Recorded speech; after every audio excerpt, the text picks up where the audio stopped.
বাংলাদেশ ক্রিকেটের নয়া সুপারস্টার নাহিদ রানা বিমানবন্দরে তাকে দেখতেই একের পর এক সেলফির আবদার শুরু। ঢাকা টেস্টে যেভাবে পারফর্ম করেছেন রানা, তাতে সকলেই যেন তার ভক্ত বনে গেছেন। ঢাকার মতো সিলেটেও রানা দেবেন সেরাটা, সেটাই তো ভক্তদের প্রত্যাশা। বিমানবন্দরে আলাদা করে নজর কাড়লেন মিরাজ পরিবারের সদস্যরা। হাত নেড়ে আদরে পুত্র ও প্রিয়তমা স্ত্রীকে বিদায় বললেন মেহেদী হাসান মিরাজ।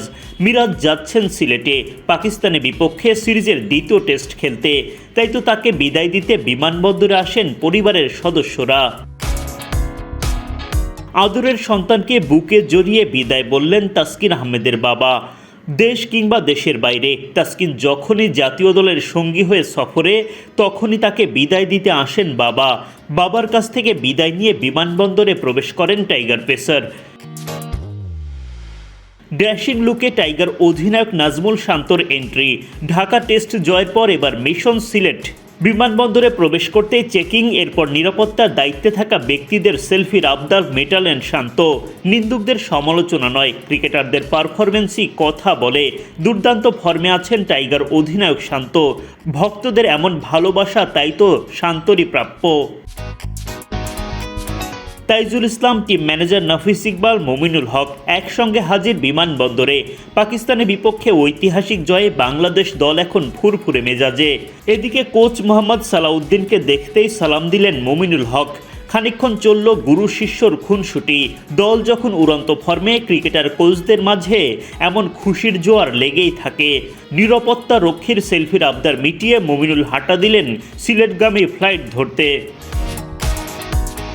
নজরকাড়া গাড়িতে চড়ে বিমানবন্দরে আসেন সাদমান ইসলাম। পাকিস্তানের বিপক্ষে দ্বিতীয় টেস্ট খেলতে যাচ্ছেন সিলেটে। ঢাকায় প্রথম টেস্টে 2 ইনিংস মিলিয়ে করতে পারেন মাত্র 23 রান। সিলেটে নিশ্চয়ই ব্যাট হাতে বড় ইনিংস খেলে সেই আক্ষেপ ঘোচাতে চাইবেন সাদমান। নিরাপত্তা রক্ষীরা সেলফির আবদার করতেই মাস্ক খুলে ফেললেন মুশফিকুর রহিম।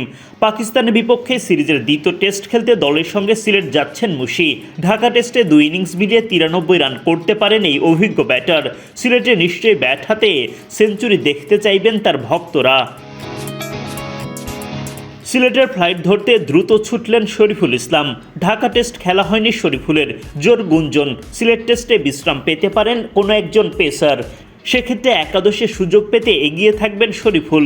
এছাড়া অভিষেকের স্বপ্ন নিয়ে সিলেটে যাচ্ছেন তানজিদ তামিম ও অমিত হাসান। ক্রিকেটারদের পাশাপাশি এই রাতে বিমানবন্দরে আসেন head coach Phil Simmons, senior সহকারী coach Mohammad Salahuddin, batting coach Mohammad Ashraful, pace bowling coach Shaun Tait, spin guru Mushtaq Ahmed সহ কোচিং স্টাফের বাকি সদস্যরাও। বুধবার রাতের ফ্লাইটে ঢাকা থেকে সিলেট যাচ্ছেন বাংলাদেশ দলের সদস্যরা। বৃহস্পতিবার ও শুক্রবার অনুশীলনের সুযোগ পাবেন। শনিবার থেকেই শুরু হবে দ্বিতীয় টেস্টের জমজমাট লড়াই।